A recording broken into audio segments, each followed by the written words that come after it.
Estamos iniciando mais uma aula no livro de Esdras. Na verdade, hoje estamos passando para o livro de Ageu, porque, como nós vimos na última aula, nesse momento da história em que nós estamos, os dois profetas, Ageu e Zacarias, foram fundamentais em trazer uma palavra de Deus e em destravar. A situação estava toda paralisada, o serviço na obra de Deus, na casa de Deus, paralisado e estava tudo parado. E Deus enviou esses dois profetas para falar com o povo, e foi isso que permitiu que a obra recomeçasse. Agora nós vamos então olhar, nós temos o registro no livro de Ageu e depois no livro de Zacarias do que eles falaram.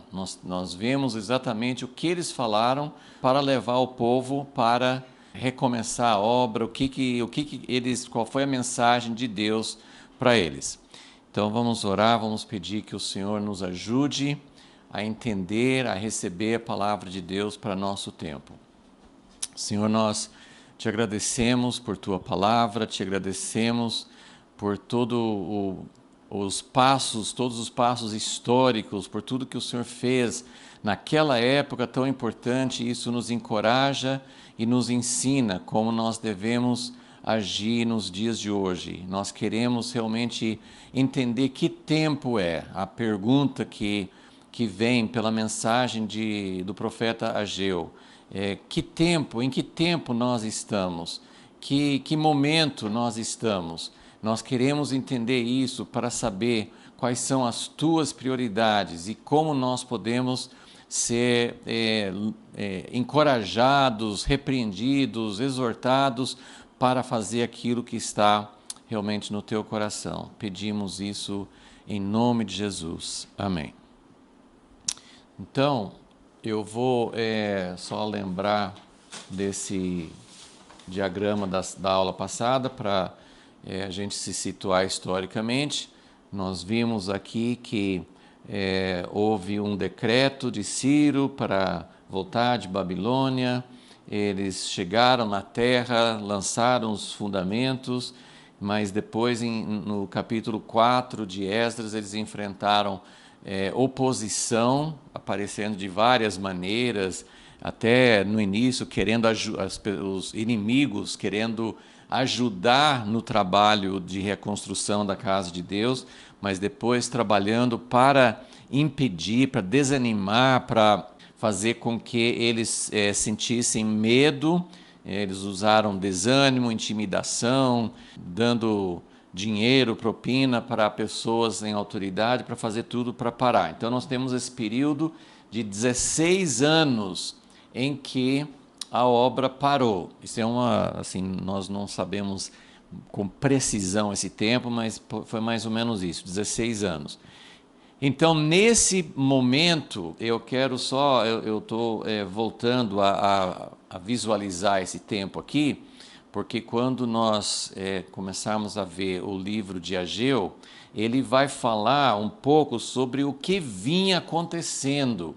Eu quero só para entender melhor a mensagem do profeta Ageu, eu quero que a gente se lembre do seguinte: quando os exilados, quando o remanescente chegou de volta na terra de Judá e na cidade de Jerusalém, eles tiveram realmente um foco, isso a gente tem enfatizado nas aulas, eles voltaram com um foco muito correto.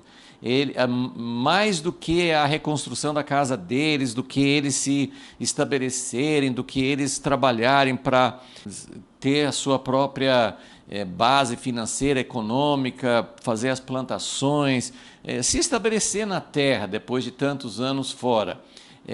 Eles não tiveram isso como primeiro foco. Claro que eles estavam fazendo isso também, mas o relato em Esdras, nos primeiros capítulos de Esdras, mostra que eles estavam focados na restauração da casa de Deus.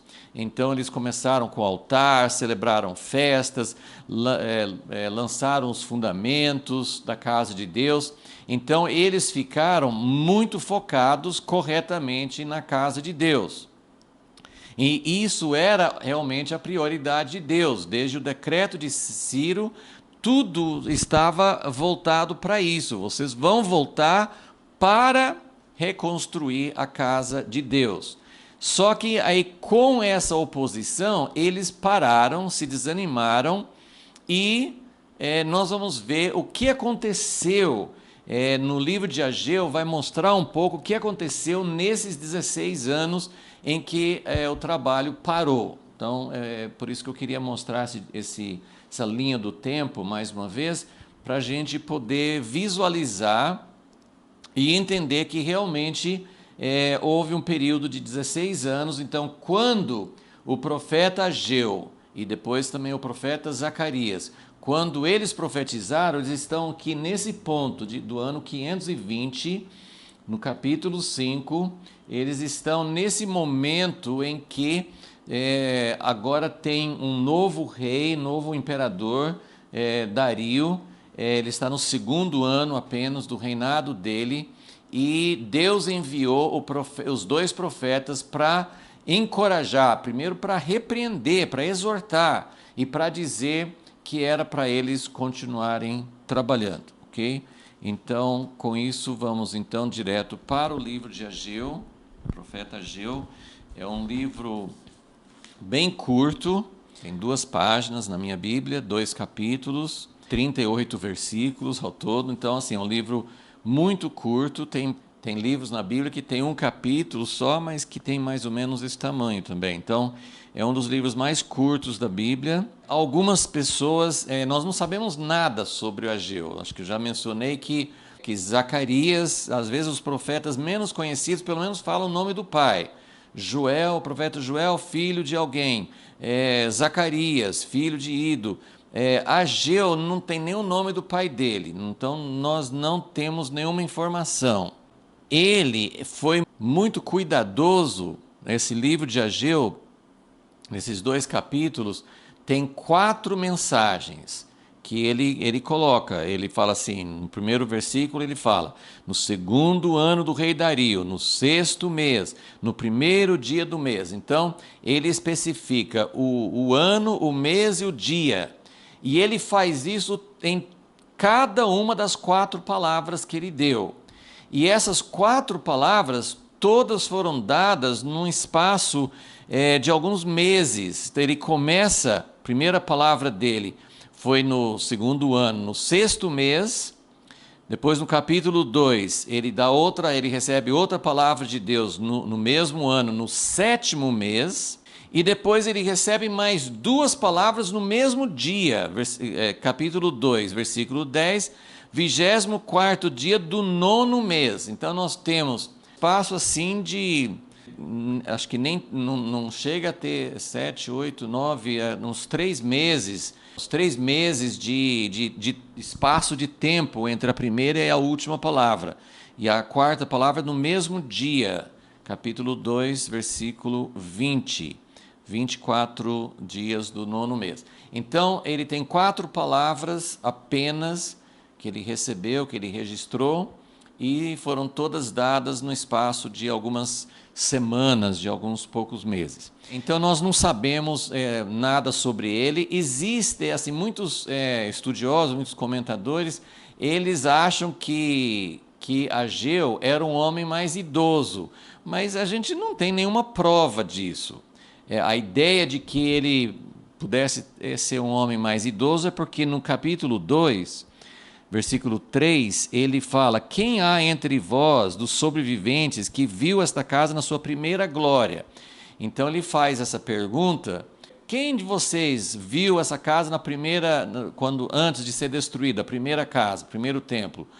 E aí há uma suposição de que ele pudesse ser uma dessas pessoas, mas não temos nenhuma prova disso. Então, existe uma especulação que Ageu fosse uma pessoa mais velha, mas não sabemos nada com certeza sobre isso. O profeta Zacarias, que é o próximo livro, né, na sequência dos livros do Velho Testamento, Zacarias falou por mais tempo E ele começou, Zacarias, no primeiro capítulo de Zacarias, fala que Zacarias começou no 8º mês do 2º ano. Ageu começou no 6º mês e Zacarias começou 2 meses depois, no 8º mês. Então, eles eram bem contemporâneos, só que Zacarias continuou por mais tempo, ok? Então, isso é só para a gente ter uma memória aqui do período que está falando. E nós queremos então ver agora, nós vamos falar hoje sobre a primeira mensagem profética do profeta Ageu. Nós vamos falar sobre a primeira das 4 palavras e é o primeiro capítulo de Ageu, todinho, o primeiro capítulo. Então, ele fala em Ageu 1, ele fala que foi no 6º mês, no primeiro dia do mês, e essa palavra, veio a palavra do Senhor por intermédio do profeta Ageu. Deus está falando por intermédio dos profetas, desse profeta e depois também de Zacarias, mas a palavra de Deus chega a primeira vez que tem uma palavra profética para o remanescente, para os exilados que voltaram da Babilônia. O último profeta que temos registro, porque assim, Jeremias e Ezequiel, eles profetizaram assim, até os primeiros anos do cativeiro. Nós não sabemos quando Jeremias e Ezequiel morreram exatamente, mas Jeremias foi só no começo, até o começo do cativeiro, Ezequiel um pouco mais, porque Ezequiel estava no cativeiro em Babilônia, mas que viveu durante todo o período do cativeiro foi Daniel. Então agora, nesse momento aqui, bem provável que Daniel não era mais vivo, porque aqui já faz 20 anos, mais ou menos, quase 20 anos, 18, 19 anos, que mais ou menos 17 anos depois da última profecia registrada no livro de Daniel. Daniel já era bem idoso, então a suposição é que nesse momento Daniel não era mais vivo. Então, a primeira palavra profética para o remanescente de volta para a terra, e é nesse momento aqui. Inicialmente, ele fala que a palavra foi dirigida aos 2 líderes, Zorobabel, que era o governador de Judá, e Josué, filho de Josadaque, o sumo sacerdote. Então, esses 2 líderes, nós falamos um pouco sobre isso na última aula, assim, esses elementos da liderança do povo de Deus. Tinha um descendente de Davi com a missão de dirigir, estar na frente, de ser o líder mais visível, mais executivo, né, de todas as lideranças. Mas nós temos também Josué, que tinha a função sacerdotal, e Ageu desempenhando a função profética. Então nós temos esses 3 elementos funcionando e trazendo direção e ânimo e capacidade para o povo de Deus cumprir sua missão nesse momento da história.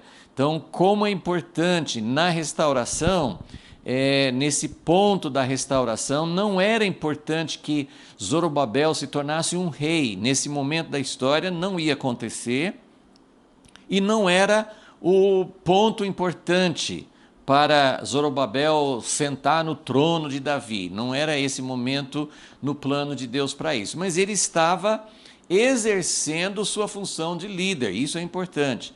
E o povo, esse remanescente, eles então tinham um governo, uma liderança funcionando do jeito que Deus queria. Lembrando que então só com Zorobabel e Josué houve uma falha, houve um período, e Deus levantou um profeta para completar o que estava faltando. E com esse profeta, com esse elemento profético, então as coisas voltaram a funcionar. Então vamos ver qual foi a palavra profética. No livro de Esdras só fala que Deus enviou os profetas e que, com a ajuda dos profetas, com a função dos profetas, os líderes se levantaram, o povo voltou ao trabalho e as coisas voltaram a acontecer.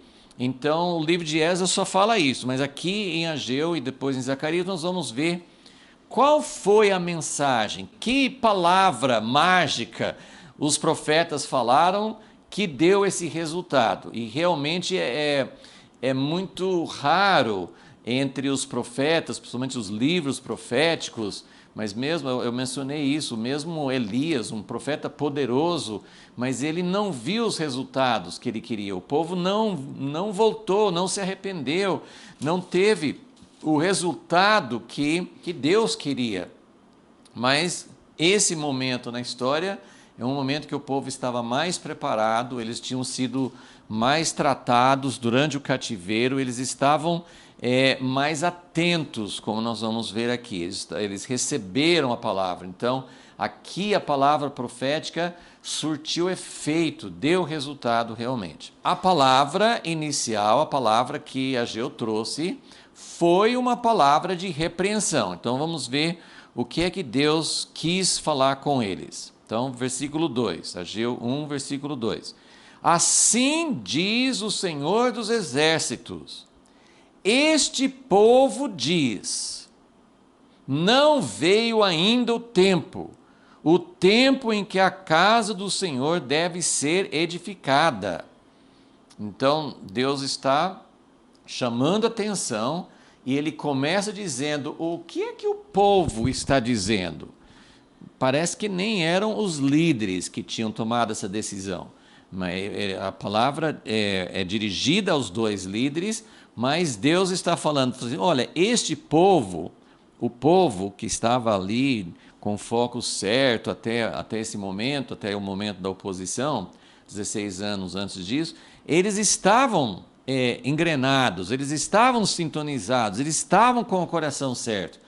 Mas veio a oposição, eles desistiram, e aí o que eles fizeram durante esses 16 anos e o que aconteceu com eles durante esses 16 anos? O profeta vai dizer. Então, primeiro ele começa dizendo, olha, este povo está dizendo que não é tempo.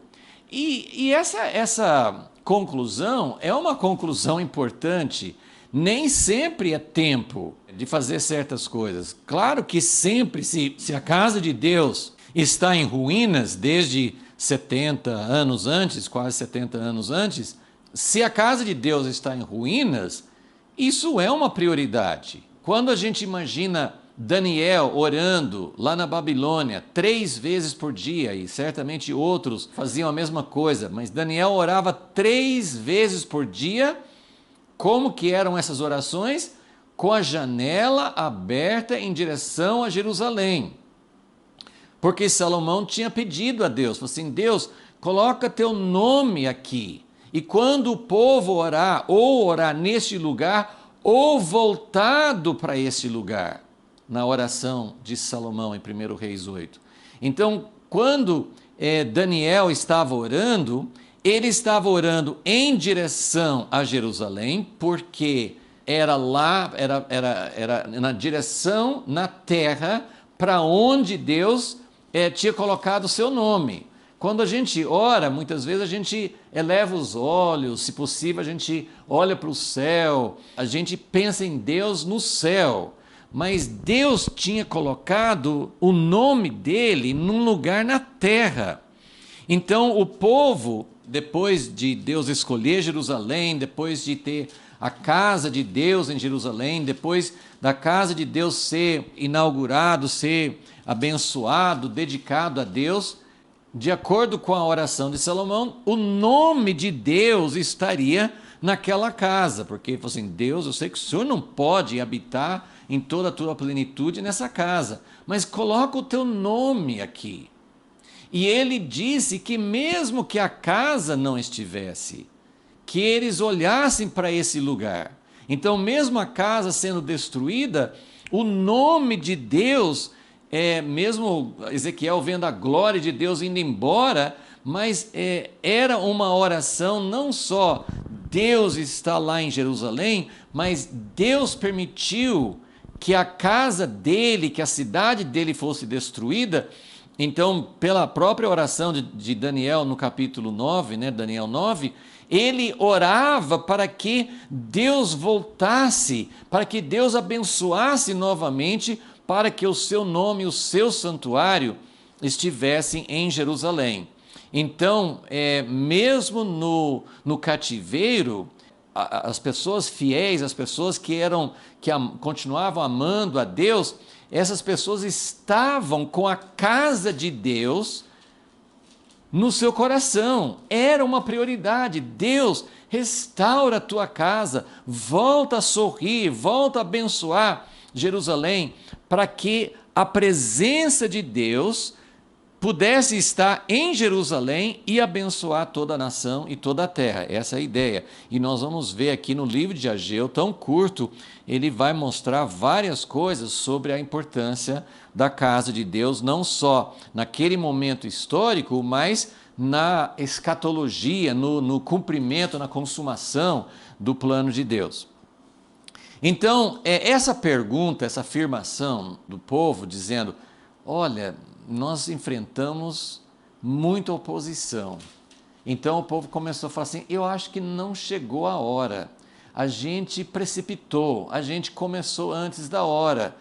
Eles estavam olhando para as circunstâncias. Então, até então, parecia que Deus estava abençoando. Ciro deu a ordem, eles conseguiram voltar para Israel, eles conseguiram levantar o altar, eles conseguiram lançar os fundamentos. Até então, tudo estava correndo bem. E eles acharam só, Deus está abençoando. Mas quando veio oposição, imediatamente eles chegaram, eles chegaram à conclusão que Deus não estava mais abençoando, que não era mais tempo. Então a mensagem que Deus deu a Ageu começa assim: este povo diz, não veio ainda o tempo, não é o tempo. Então, repetindo, para Daniel, na Babilônia, não era tempo ainda. Então a gente não pode dizer que é sempre tempo. É sempre tempo de orar em direção a Jerusalém. É sempre tempo de ter a casa de Deus e a causa de Deus no nosso coração e nas nossas orações. Mas nem sempre é o tempo de construção. Nem sempre na história, quando Deus estava julgando, disciplinando o seu povo, quando ele levou para o cativeiro, em outros momentos da história, não era tempo realmente de levantar a casa de Deus. Isso por causa de alguma coisa que Deus estava tratando com o seu povo. Mas sempre é o desejo, desde quando o povo saiu do Egito, Deus mandou fazer o tabernáculo, então não era uma casa permanente, mas Deus sempre quis e Deus sempre quer habitar no nosso meio. Então a gente só precisa entender esse contexto para dizer assim, quando Deus fala assim, o povo está dizendo que não é tempo, ele vai devolver uma pergunta para eles, agora no versículo 3 e 4. Então Deus falou assim, olha, o povo está dizendo que não é tempo. Veio, pois, versículo 3, a palavra do Senhor por intermédio do profeta Ageu, dizendo, é para vós tempo de habitardes nas vossas casas apaineladas, enquanto esta casa fica deserta? Então, é o assunto da nossa aula hoje. É tempo para a casa de Deus ou é tempo para a minha casa? Deus está falando. Vocês estão achando que tem muita dificuldade, muita oposição. Então, vocês estão dizendo, não é tempo de fazer a casa de Deus. Mas então, é tempo, ele nem fala de construir. Eles já tinham construído as casas. Mas ele está falando assim, é tempo para vocês ficarem desfrutando, dando importância, voltados totalmente para suas casas, cada um para a sua casa. Ele está dizendo assim, se não é tempo para minha casa, é tempo para a sua casa. Quando é que não era tempo para fazer a casa de Deus? Quando Deus estava levando o povo para o cativeiro. Eles podiam fazer uma casa lá na Babilônia, Deus até mandou Jeremias escrever isso, mas era uma coisa provisória, não era um lugar permanente. A terra prometida, a terra da herança, a ideia, a simbologia dessa terra de Israel, que a gente sempre volta assim, qual o significado da terra que Deus tanto enfatizou? Vocês precisam estar na terra, mas para estar na terra tem que ter a prioridade certa. Esta terra, a terra de Israel, é uma terra separada para Deus. É uma terra que Deus vai abençoar, que Deus prometeu em Deuteronômio: eu vou dar chuvas, eu vou abençoar, vocês inclusive vão pegar pomares que nem vocês nem plantaram, vocês vão colher, vai ter abundância, tudo vai fluir. Mas essa terra, ela é uma herança permanente. Deus prometeu para Abraão e para seus descendentes para sempre. É algo muito, muito forte nas Escrituras, que Deus prometeu essa terra para o seu povo, mas ao mesmo tempo Deus sempre está dizendo: mas essa terra só vai ser de vocês enquanto as coisas estiverem dentro da harmonia, dentro do contexto certo. Então ele diz o seguinte: não é tempo de fazer minha casa? Mas então, é tempo de vocês ficarem tranquilos, achando que está tudo bem na sua casa, quando a minha está em ruínas? Então, eu vou terminar de ler essa parte, mas nós queremos entender essa pergunta e as implicações e como nós podemos aplicar para outras épocas como a nossa. Então, versículo 5. Ora, então ele faz a pergunta. Vocês acham que não é tempo de fazer a minha casa? E a de vocês, que já está construída? É tempo de ficar ali? E agora ele vai falar um pouco sobre o que vem acontecendo nesses 16 anos em que a casa de Deus está parada, continua em ruínas. Ele vai falar o que está acontecendo, e ele fala no versículo 5, ora, assim diz o Senhor dos Exércitos. A minha tradução fala: aplicai os vossos corações aos vossos caminhos. Tem uma outra tradução que fala, acho que é a NVI, que fala: vejam aonde seus caminhos o levaram, ou considerai os seus caminhos. Deus está falando: agora eu quero que vocês prestem atenção no que vem acontecendo. Olhem só. Examine o que vem acontecendo na sua vida. E aí ele vai descrever, versículo 6. Vocês estão semeando muito e recolhendo pouco. Vocês comem, mas não se saciam. Vocês se vestem, mas ninguém se aquece. O que recebe salário, recebe para pô-lo num saco furado. Assim diz o Senhor dos Exércitos. Agora ele vai falar de novo, a mesma coisa. Prestem atenção nos seus caminhos. Vejam aonde os seus caminhos o levaram. Versículo 8. Subi ao monte, trazei madeira, edificar a casa, para que dela me agrade e seja glorificado, diz o Senhor. Versículo 9, ele vai descrever mais ainda o que vem acontecendo na vida deles. Esperaste-o muito e eis que veio a ser pouco. Esse pouco, quando trouxeste para casa, eu dissipei com assopro. Por quê? Diz o Senhor dos Exércitos. Por causa da minha casa que está deserta, enquanto que cada um de vós se ocupa com a sua própria casa. Por isso retém os céus o seu orvalho, a terra os seus frutos. Fiz vir a seca sobre a terra, sobre os montes, sobre o trigo, sobre o vinho novo, sobre o azeite, sobre o que a terra produz, como também sobre os homens, sobre os animais e sobre todo o trabalho das vossas mãos. Então Deus está dizendo assim: eu quero que vocês prestem atenção e vejam o que está acontecendo.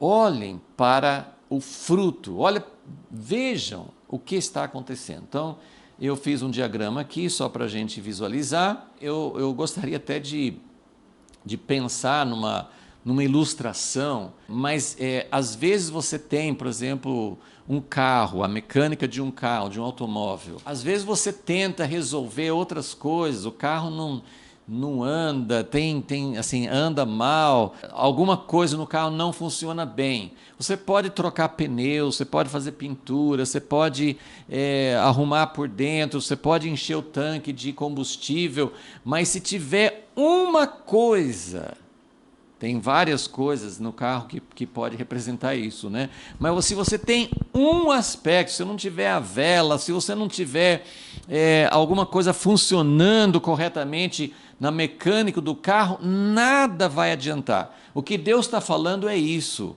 Não é que não era para as pessoas terem as próprias casas. A questão é, minha casa está no centro. Tem algo fora de sintonia, tem algo que faz todo o resto não funcionar. Enquanto esse aspecto é impressionante quando tem alguém que entende a mecânica de alguma coisa, de qualquer equipamento, um computador, um celular, qualquer coisa, a rede elétrica, quando tem alguém que entende, às vezes é uma coisinha pequena. O disjuntor desarmou, não vai funcionar nada. Então é só você acertar aquele ponto. Uma coisa, só que é uma coisa grande, é uma coisa que mexe com toda a vida.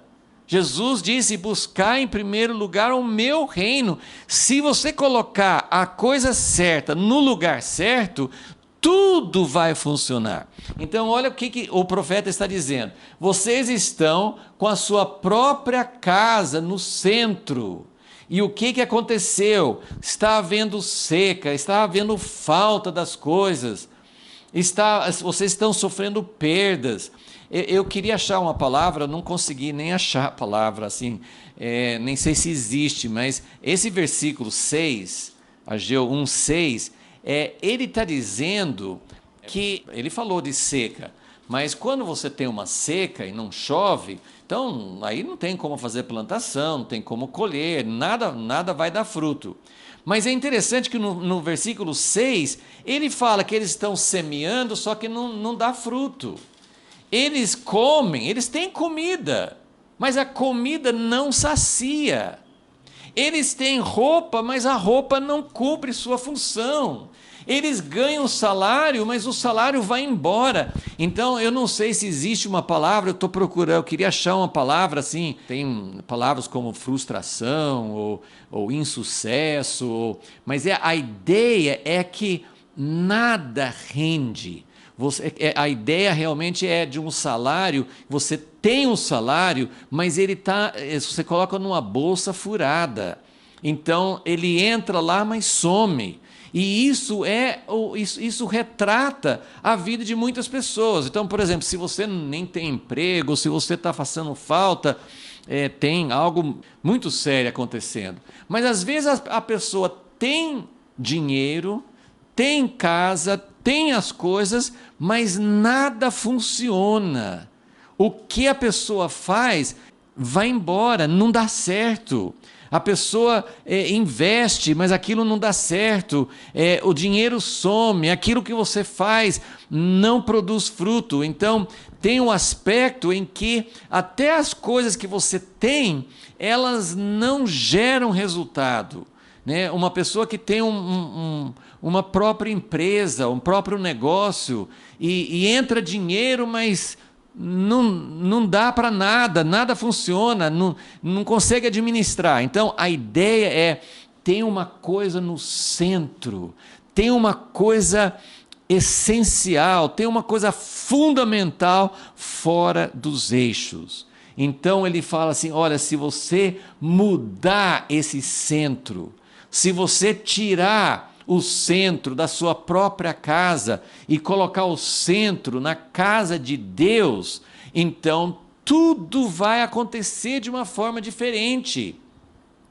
Quando você coloca a casa de Deus em primeiro lugar, então as coisas entram em harmonia, as coisas funcionam, você tem sucesso, você tem prosperidade.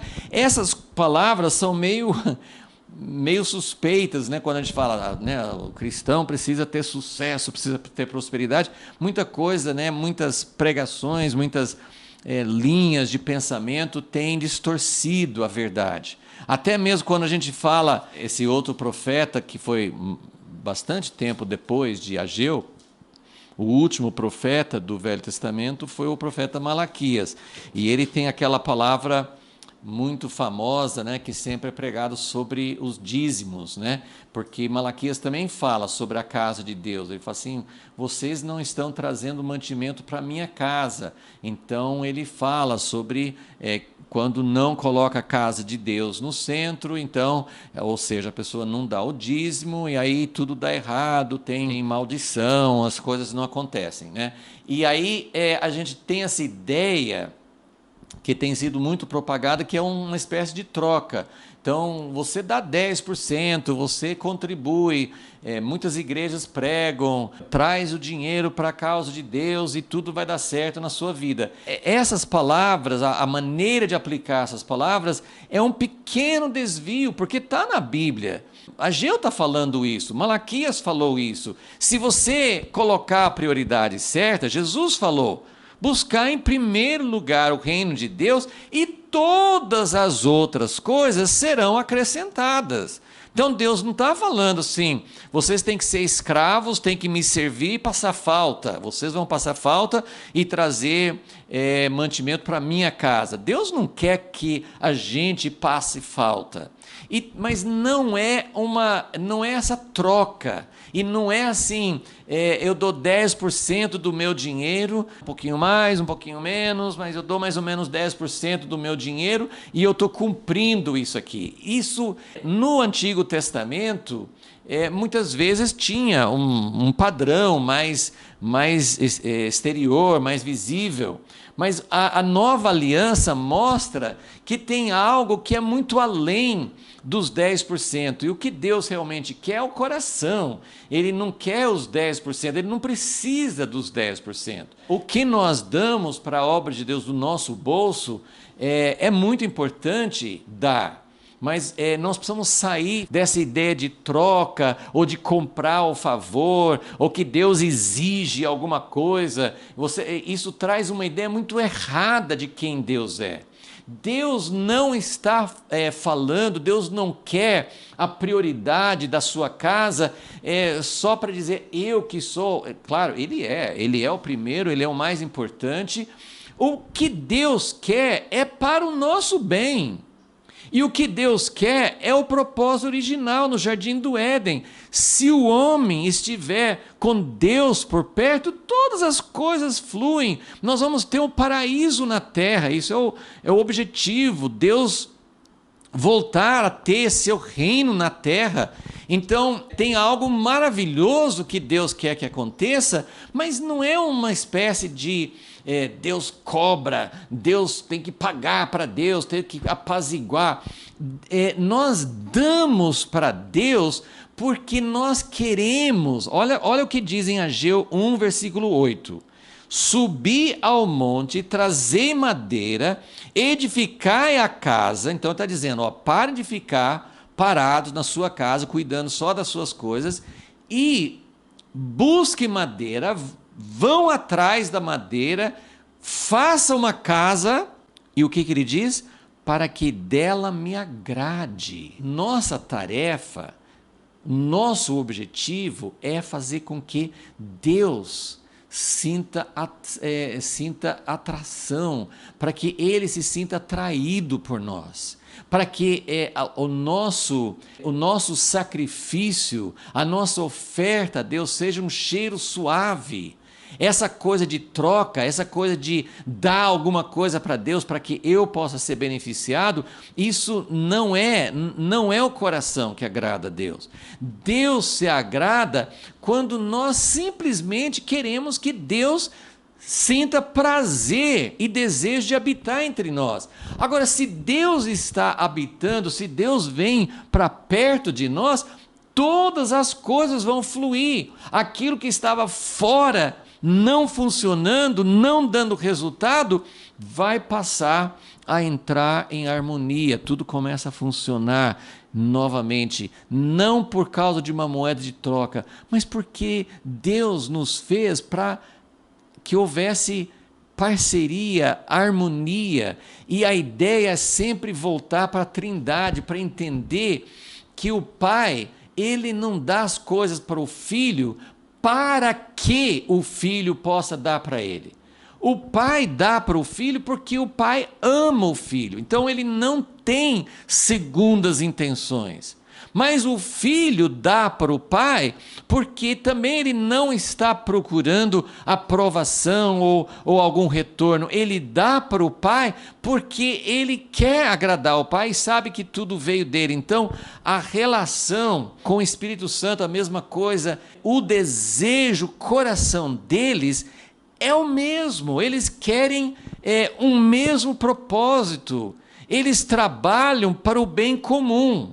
Então, quando eu sou egoísta e trabalho só para o meu interesse, isso traz divisão, isso faz com que a gente perca a harmonia, isso nos traz doenças, isso nos traz prejuízo. As coisas que nós trabalhamos não produzem, se produzem, escoam, somem, a gente não consegue fazer nada funcionar, porque as coisas não estão funcionando do jeito que Deus projetou. E Deus deseja a harmonia, Ele deseja o nosso bem-estar. Então por que Deus não me dá tudo o que eu quero? Por que os pais não dão ou não devem dar tudo o que o filho quer, na hora que ele quer, do jeito que ele quer? Por quê? Porque vai fazer mal para a criança. Os pais, nós somos falhos. Jesus falou assim: vocês que são maus, dão bons presentes para os filhos. Vocês procuram dar algo que vai realmente fazer o filho crescer e desenvolver, achar sua identidade. Mas nós, como pais, muitas vezes nós não sabemos, nós damos presentes ruins para nossos filhos. Muitas vezes damos presentes daquilo que não vai fazer bem para eles. Mas Deus não é assim. Deus dá aquilo que vai fazer bem. Então, olha só, esse é o quadro que a Geu está pintando. Durante 16 anos, eu falo assim, a Geu, Deus falando por meio dele, ele está dizendo, parem, pense um pouquinho, o que vem acontecendo nesses 16 anos? Não é só que a minha casa, Deus falando, está desolada. A casa de vocês, ainda que vocês tenham a sua casa, não está fluindo, as coisas não estão acontecendo bem. Eu quero que vocês prosperem, eu quero que vocês tenham realização, que vocês possam fluir, que as coisas possam acontecer, mas isso vai acontecer quando há mutualidade, quando um trabalha em favor do outro. No casal, um casal, marido e mulher, por que muitas vezes eles são infelizes? Porque cada um quer o seu interesse. Há harmonia quando o marido trabalha em função da esposa, dos filhos. Ele faz as coisas para o bem deles, não visando o seu bem pessoal. E a esposa trabalha em favor do bem-estar do marido. É uma coisa mútua. É tão simples, mas tão difícil para a nossa natureza. Então Deus está dizendo, é muito simples o que está acontecendo. Aí eu coloquei aqui, para passar desse centro, minha casa, para o centro, casa de Deus, muitas vezes nós precisamos dos profetas. Porque é o profeta que tem essa palavra, é o profeta que enxerga, é o profeta que consegue ver. Nem sempre, né? Assim, nós podemos. Eu quero dar um exemplo bem clássico nas Escrituras de alguém que entendeu esse princípio. Vamos ver rapidinho em 2 Samuel 7, o Davi, né, esse homem segundo o coração de Deus, esse texto que realmente é um dos textos favoritos meus na Bíblia inteira. Segundo Samuel 7, versículo 1, fala assim: estando o rei Davi em sua casa. Davi tinha feito uma casa chique. A gente sempre precisa lembrar que em Israel tinha muita abundância de pedras. Então, casas feitas de pedras eram comuns. Não tinha muita oferta, muita disponibilidade de madeira. Madeira vinha do norte, do Líbano. Era caro trazer madeira de lá. Então, só pessoas como o rei Davi, como Salomão, podiam fazer casas de madeira.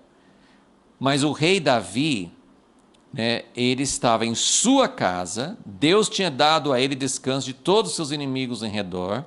Disse o rei ao profeta Natã: olha, eu moro em casa de cedro, uma casa chique, eu moro em casa de cedro, e a arca de Deus dentro de uma tenda. Então, o que estava acontecendo com Davi?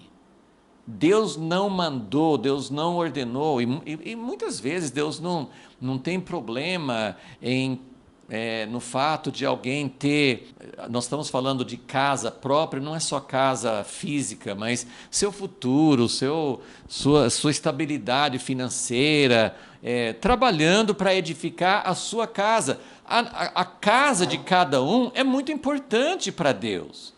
Deus quer que cada um tenha uma família, que cada um tenha onde morar, que cada casa seja um lugar da habitação de Deus. Deus se interessa nas casas particulares. Mas o que aconteceu com Davi? Ele fez uma mudança. Houve uma mudança dentro dele. Então, seja por uma palavra profética, seja por um toque ou uma coisa espontânea, de alguma maneira, em algum momento, para que realmente o reino de Deus comece a funcionar, tem que acontecer o que aconteceu aqui com Davi. Ele falou assim: eu tenho uma casa, mas Deus não tem, e eu quero. Davi já tinha trazido a arca que estava numa outra cidade, ele trouxe a arca para Jerusalém. Então ele já estava dizendo, no início, antes dele fazer a casa para si mesmo, Davi já tinha se preocupado com a arca, com a presença de Deus. Então nós podemos dizer que Davi já estava também trabalhando em função da casa de Deus. Mas aqui tem uma mudança muito forte e que levou Deus a fazer uma aliança eterna com Davi. Pense nisso, porque era uma coisa tão rara alguém que Deus tivesse abençoado. Ao longo da história, o povo de Israel, quando eles tinham bênçãos materiais, eles se esqueciam de Deus. Eles abandonavam Deus.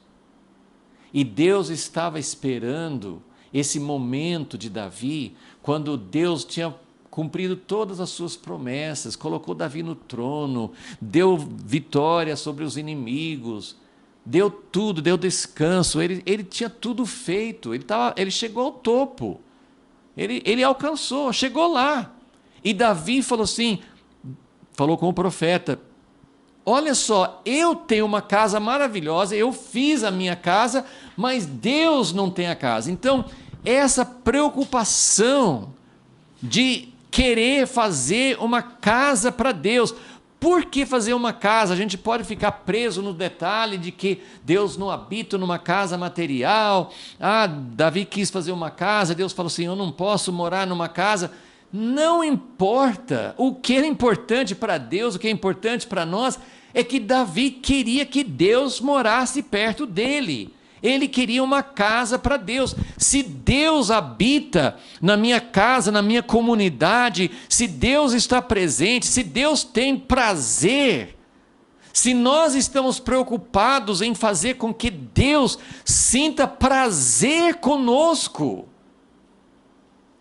que Deus sinta que nós somos agradecidos, que nós oferecemos a Deus algo importante. Eu tenho falado bastante com a Maristela esses dias sobre uma experiência que nós dois estamos tendo já há alguns anos com os nossos netos. E a gente fica meditando, porque quando a gente pensa, o que é que eu posso oferecer a Deus? O que é que eu tenho Deus tem tudo. Deus não precisa do meu dinheiro, Deus não precisa de números, Deus é dono de toda a terra. O que eu posso oferecer para Deus? O que Deus quer de mim? E a gente tem tido essa experiência de ver os netinhos, uma coisa que enche o nosso coração, faz a gente derreter, é quando o netinho, a criança, isso acontece com os pais e os filhos também, é quando a criança, na sua espontaneidade, sem querer algo em troca, simplesmente aquela criança sorri, abraça, estende os braços para você. É uma coisa fantástica, é uma coisa que enche o nosso coração, e a gente começa a entender, olha, uma criança que não tem nada, ela pode dar uma coisa impagável, ela pode dar uma coisa maravilhosa para os pais, para os avós. Então, o que é que a gente não pode dar para Deus? Deus simplesmente se derreteu quando Davi falou isso com ele. Eu quero ler mais uma passagem, porque tudo isso que a Gil está falando é sobre isso. Então, vamos ver lá no Salmo 132, que vai falar também sobre a atitude de Davi. Salmo 132. Lembra-te, ó Senhor, de Davi, de todas as suas aflições. Ele jurou ao Senhor. Aqui tem um relato, aqui fala, dá um testemunho de Davi que a gente não tem lá nos livros de 2 Samuel, 1 Crônicas. Lembra-te ao Senhor, como ele jurou, versículo 2, ao Senhor, fez votos ao poderoso de Jacó, dizendo, não entrarei na casa em que habito. Olha só como ele mudou o centro de gravidade dele.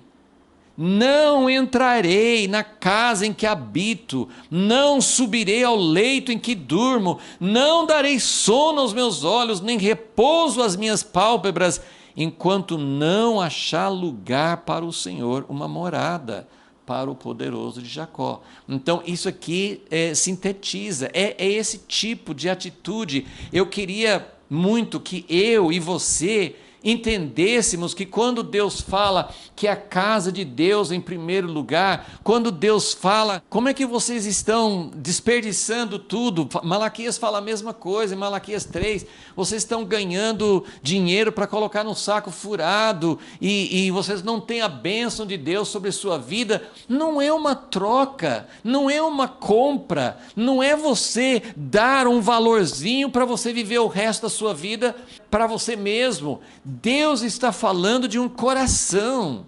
Deus está falando de algo como Davi, algo como Paulo, algo como o próprio Jesus, que dizia, eu quero que a casa de Deus seja um lugar agradável, eu quero que ele sinta prazer. E olha o que ele fala nesse Salmo 132, então ele fala como Davi fez esse juramento. E aí fala, versículo 13, porque o Senhor escolheu a Sião e desejou-a para sua habitação, dizendo, este é o lugar do meu repouso para sempre, aqui habitarei, pois o desejei. Agora, tem umas simbologias importantes aqui, porque lembra, Davi falou assim, eu quero fazer uma casa. Aí Deus falou com Natã, vai lá, fala com Davi que ele não vai fazer uma casa para mim, o filho dele vai fazer. Mas aí Deus falou assim, pelo profeta Natã, eu é que vou fazer uma casa para Davi. O templo foi construído, Salomão construiu o templo, no Monte Moriá. Davi morava no Monte Sião.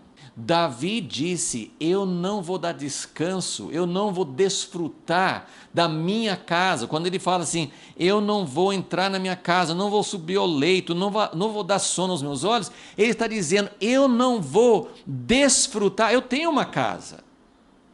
O povo no tempo de Ageu já tinham suas casas. Quando eles falaram assim, não é tempo de fazer a casa de Deus, Ageu, pela boca do Senhor, falou, é tempo de vocês ficarem nas suas casas. Ele não falou edificar, eles já tinham as suas casas, provavelmente. Mas ele disse: vocês vão ficar só desfrutando da sua casa quando eu não tenho. Então foi esse objetivo, esse coração que Deus procurou e encontrou em Davi.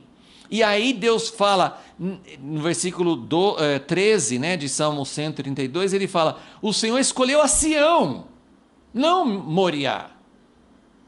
Ele escolheu Sião. O que é Sião? Sião é a casa, é onde Davi morava, era a cidade de Davi. Deus queria morar com Davi. Deus falou com Davi: eu não estou tão interessado nessa casa, é uma coisa que faz parte do plano, e Salomão fez, e o templo era importante, mas Deus falou assim: eu não estou tão interessado nessa casa física, eu quero morar com você, eu quero entrar na sua casa. Ele escolheu a Sião como lugar da sua morada para sempre. Então, essa é a mensagem de Deus. Se mudar da minha casa para a casa de Deus, o foco, a importância, a prioridade, exatamente o que Jesus falou em Mateus 6. Buscai em primeiro lugar, acima de todas as outras coisas. Os gentios que procuram alimentos, roupas, abrigo, casas, nós não precisamos disso também, do mesmo jeito? Ele só falou assim: é só inverter a prioridade. A coisa mais importante, o coração nosso tem que ansiar pela casa de Deus, porque todas as coisas serão resolvidas se Deus estiver morando conosco. Sim, como Marta disse, eu sei que um dia vai ter a ressurreição. Eu sei que um dia Deus vai morar conosco para sempre.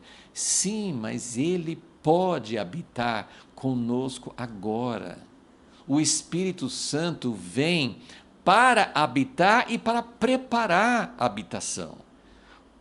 João 14, 15, 16, Jesus mostra: o Espírito Santo vem, ele vem para abrir, para mexer, para trazer um ambiente. E aí ele fala: o Pai e o Filho virão e farão morada em nós. Se o Espírito Santo abrir esse lugar individualmente, na família, na igreja, tem dimensões possíveis da habitação de Deus. Então, acima de tudo, nós temos que ter paixão pelas missões, nós temos que ter paixão pelo cumprimento das promessas de Deus, o que Deus prometeu fazer com Israel, com o povo judeu. Tudo isso faz parte, mas acima de tudo é a casa de Deus, é Deus habitar conosco, porque a partir dali tudo funciona, não vai ter mais essa frustração. Eu tenho roupa, mas ela não me aquece. Eu tenho comida, mas não me satisfaz.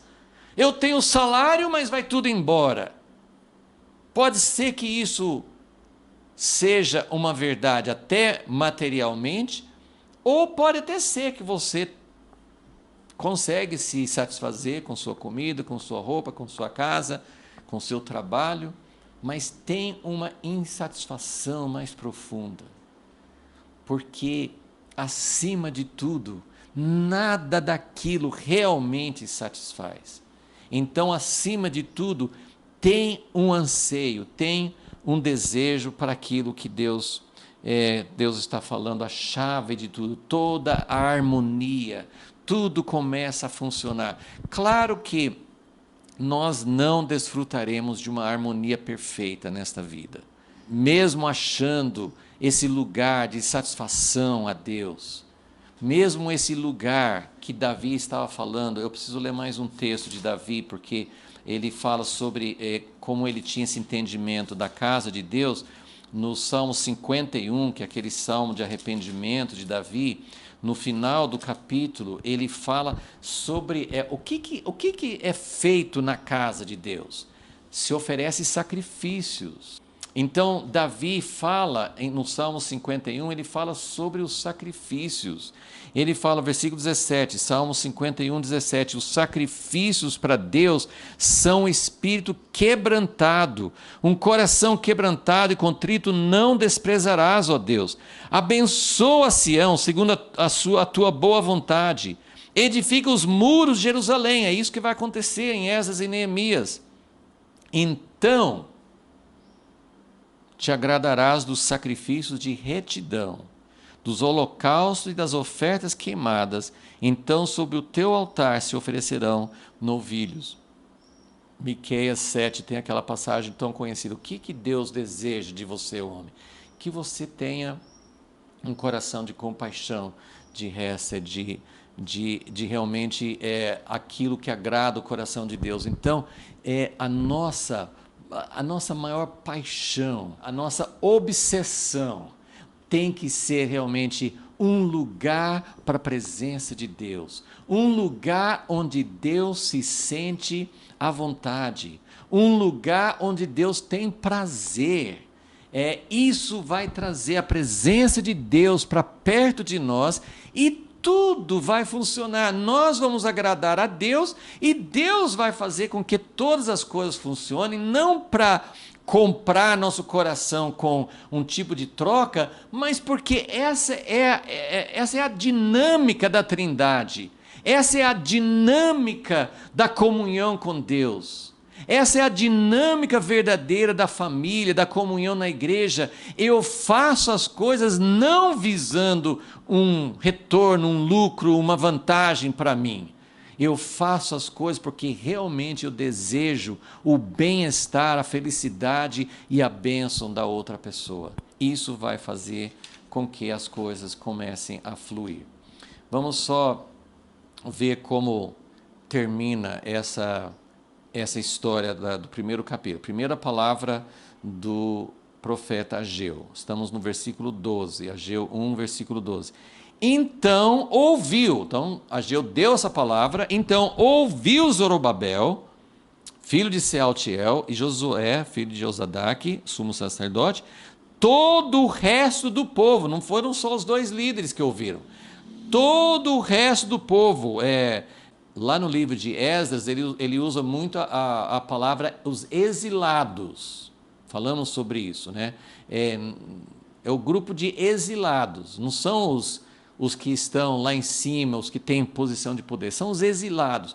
No livro de Ageu, ele chama o povo de remanescente, o restante, o remanescente. Então, é sempre assim, não é uma coisa, nós não somos grandiosos, nós não temos muitos números, nós não somos poderosos, nós somos simplesmente os exilados, nós somos simplesmente os remanescentes, os pouquinhos que Deus pode multiplicar, mas são poucos que estão ouvindo a voz de Deus. Então, eles ouviram, o resto do povo, a voz do Senhor seu Deus, e as palavras do profeta Ageu. Como é que eles ouviram a voz de Deus? Eles ouviram a voz de Deus ouvindo o profeta.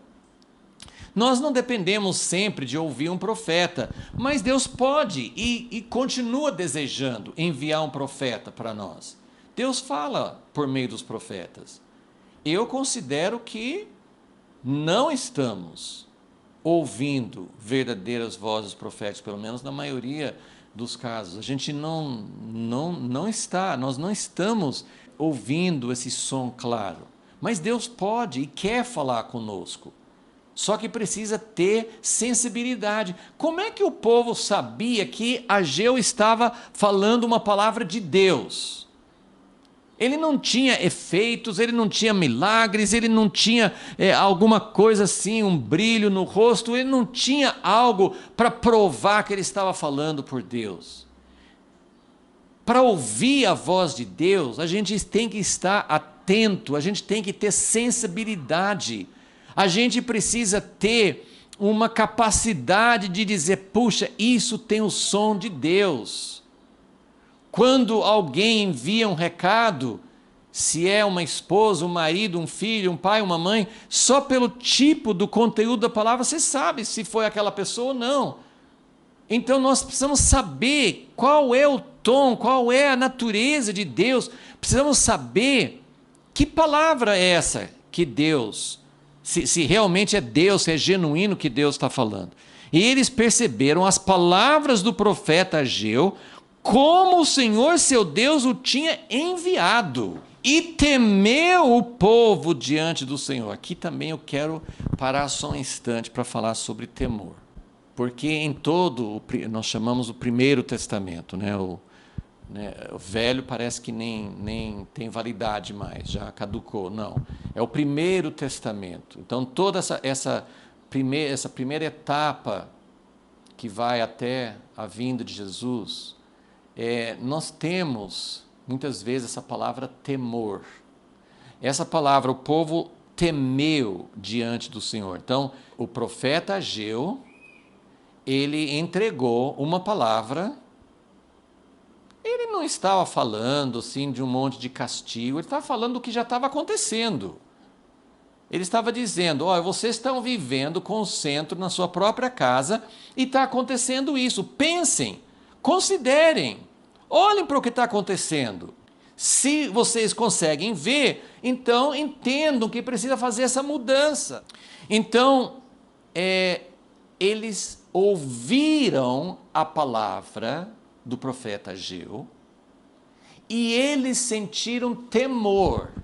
Agora, temor é usado na Bíblia, essa mesma palavra no original aparece muitas vezes nas escrituras do Primeiro Testamento. E às vezes tem um sentido de medo mesmo. Às vezes tem um sentido de o povo ficou apavorado diante de Deus ou diante de uma outra situação. Então essa palavra ela pode significar medo, mas não necessariamente. Ela pode significar reverência. Por exemplo, em Levítico 19, 3, eu acho, Deus fala que é para os filhos temerem os pais. Não é para os filhos viverem com medo dos pais, mas os filhos devem sentir respeito, reverência. Tudo bem, às vezes tem um momento que precisa ter temor, medo mesmo de um castigo, de uma disciplina. E Deus pode agir com disciplinas. Então, claro que nós devemos ter um santo temor de Deus. Mas há muitos anos eu fico impressionado com Hebreus 5, que fala que Jesus sentiu santo temor do Pai. Jesus não tinha medo do Pai. Esse temor que Jesus tinha é um medo, mas é um medo saudável. Sabe que tipo de medo que é, pelo menos na minha compreensão, onde eu consigo chegar? É assim, eu não quero perder algo que é muito precioso. Eu não quero perder a comunhão, o afeto, o amor que eu tenho com minha esposa. Eu não quero perder com meus filhos. Eu não quero perder algo que é muito, muito precioso. E eu tenho respeito por pessoas que têm caráter, por pessoas, ainda mais por Deus, que é o Todo-Poderoso. E a gente precisa até fazer uma menção rápida. Ageu usa um nome para Deus, em toda a sua profecia aqui, versículo 2. Assim diz o Senhor dos Exércitos. O Senhor dos Exércitos. Algumas Bíblias traduzem isso como Deus Todo-Poderoso, mas a tradução correta é Senhor dos Exércitos. Se ele é Senhor dos Exércitos, ele é um Deus muito poderoso. Ele não só ele é poderoso, mas ele comanda exércitos de anjos, ele tem todo o poder. Mas é interessante que essa palavra Senhor dos Exércitos muitas vezes é usado não em situações de guerra, não em situações em que Deus quer mostrar que as pessoas precisam obedecer, porque senão ele vai castigar. Esse Senhor dos Exércitos é um Deus que pode mudar toda essa situação de seca, de perdas, de inimigos, de obstáculos. Ele é o Deus Todo-Poderoso. Então, quando o povo ouviu a voz as palavras que Ageu trouxe, eles sentiram reverência, eles sentiram respeito. Isso aqui é o nosso Deus. Você presta atenção, você não considera assim, Deus está falando, não é importante para mim, se eu obedecer bem, senão ele vai me perdoar. Não é assim. Ele é alguém que pode castigar, ok, ele é, mas o que nos conquista não é o medo de castigo. O que conquista o nosso coração é o afeto, o amor, o respeito pela santidade, o desejo de fazer Deus se sentir atraído por nós. Então, eles ouviram a voz de Deus e sentiram temor. Versículo 13, então Ageu, o mensageiro do Senhor, falou ao povo conforme a mensagem do Senhor. Agora, já que o povo já ouviu Ageu, já se dispôs a fazer alguma coisa, já veio uma outra mensagem de Deus para Ageu, dizendo o seguinte, uma mensagem muito simples: eu estou convosco, diz o Senhor. Ou eu sou convosco, Deus sempre está conosco. Versículo 14, de modo que o Senhor suscitou o espírito de Zorobabel. Lembra que isso já tinha acontecido no início. Deus despertou os espíritos, o espírito de Ciro, o espírito dos que foram ajudar, o espírito daqueles que iam voltar. Então, Deus suscitou, despertou, fez arder o espírito de Zorobabel, e o espírito de Josué, e o espírito de todo o restante do povo. E eles vieram e trabalharam na casa do Senhor dos Exércitos, seu Deus, ao 24º dia do 6º mês, no 2º ano do rei Dario. Então, olha só, aqui nós temos as datas. Ageu é muito preciso nas datas. Ele recebeu a palavra no 1º dia do 6º mês. E o povo já estava trabalhando na casa de Deus, quer dizer, eles começaram a se mexer e pegar materiais e se organizar antes, mas eles já estavam com a mão na massa no dia 24 do 6º mês, ou seja, levou 24 dias. Que resultado rápido. Bom, então, resumindo essa última parte, olha só como Deus age. Isso aqui é mais assim para a gente visualizar o que relata aqui sobre o efeito da palavra do profeta Ageu. Então, Ageu foi um mensageiro. Eu não estou colocando isso aqui como uma fórmula, como sempre segue essa ordem. Eu só quero mostrar que tem sempre o que eu chamo de uma interação misteriosa entre Deus e o homem. O que Deus faz? O que o homem faz? O que Deus espera do homem? O que o homem não pode fazer sem Deus? Então, essa ligação entre a soberania de Deus e a responsabilidade do homem é um dilema antigo e super difícil de entender, e não tem como entender em palavras, em lógica, em sequências. Mas olha só, Ageu, Deus agiu. Deus agiu. A gente não sabe, Ageu estava ali jejuando e orando para Deus dar uma palavra, a gente não tem nenhuma menção disso. Deus achou Ageu, deu a ele uma palavra, ele se tornou um mensageiro. No versículo 12, Ageu 1:12, eles consideraram Ageu como um enviado de Deus. Eles consideraram o que Ageu falou como um recado enviado por Deus. Então, foi isso que iniciou. Deus, mais uma vez, ele tem a iniciativa. Ele faz as coisas acontecer, mas nós temos que ter essa disposição. Então, ele foi enviado por Deus. O povo sentiu temor e reverência diante de Deus. Eles sentiram, puxa, isso é Deus falando conosco. Isso não é uma palavra vazia. Isso não é mais uma pregação que eu estou escutando mais um dia. Isso não é uma palavra que pode entrar num ouvido e sair no outro. Eu não posso simplesmente deixar isso para lá. Isso é uma palavra de Deus. Uma palavra de Deus é algo que eu preciso fazer alguma coisa com ela. Não que eu consiga resolver, não é uma obediência na minha capacidade, mas é uma resposta. Deus, o Senhor está falando, eu vou ficar passivo, eu vou ficar indiferente? Não, o povo sentiu temor e reverência, e eles partiram para a obediência. Deus está falando, comece a trabalhar novamente. Então eles se dispuseram, a sequência não fica muito clara, né? Mas no versículo 12 fala de obediência, começando os próprios líderes. Deus está falando, então vamos começar.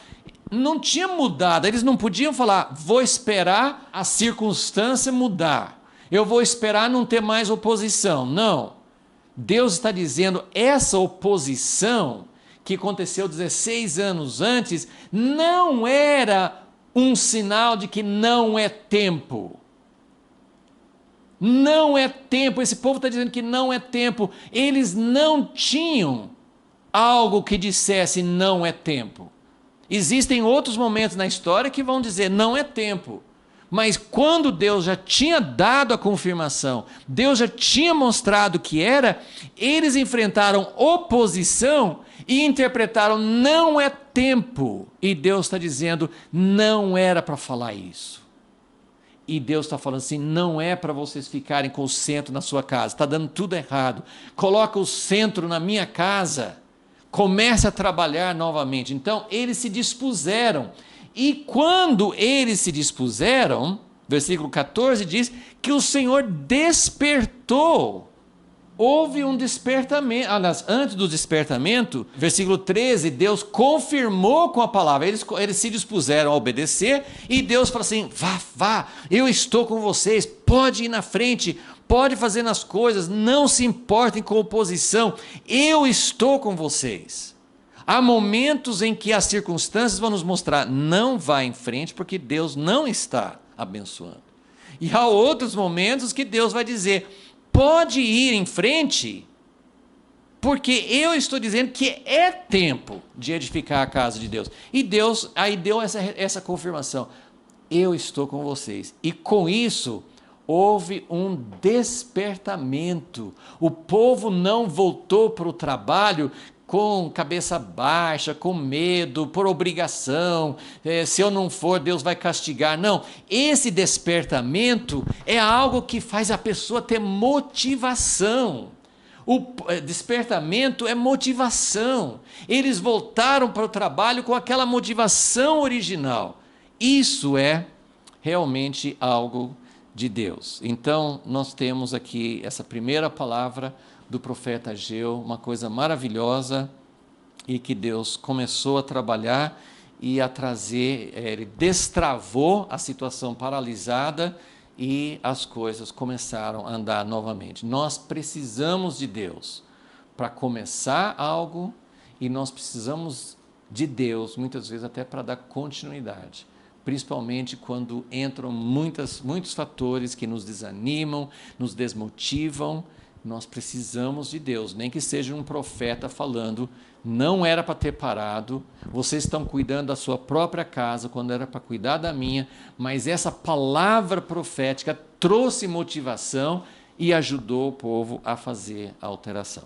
Graças te damos, ó Deus, porque é o Senhor que faz, é o Senhor que inicia, é o Senhor que faz completar, é o Senhor que nos dá poder para fazer, o Senhor nos dá motivação para fazer, o Senhor faz todas as coisas, mas há também uma resposta que o Senhor quer no nosso coração, e nós pedimos que a Tua palavra, que é viva também, para trazer esse despertamento, que a Tua palavra, o exemplo, o modelo de homens como Davi, que conseguiram, que tiveram a graça de ter a Tua casa no centro da sua vida, que nós possamos entender hoje o que é colocar a Tua casa no centro da nossa vida, e que tempo é esse tempo de hoje. É o tempo de edificar? É o tempo de nos acomodar? Que tempo que é? Com certeza é um tempo de ter uma paixão renovada cada vez mais por tua casa, por teu prazer. E pedimos que o Senhor confirme e que o Senhor efetue isso em nós, em nome de Jesus. Amém.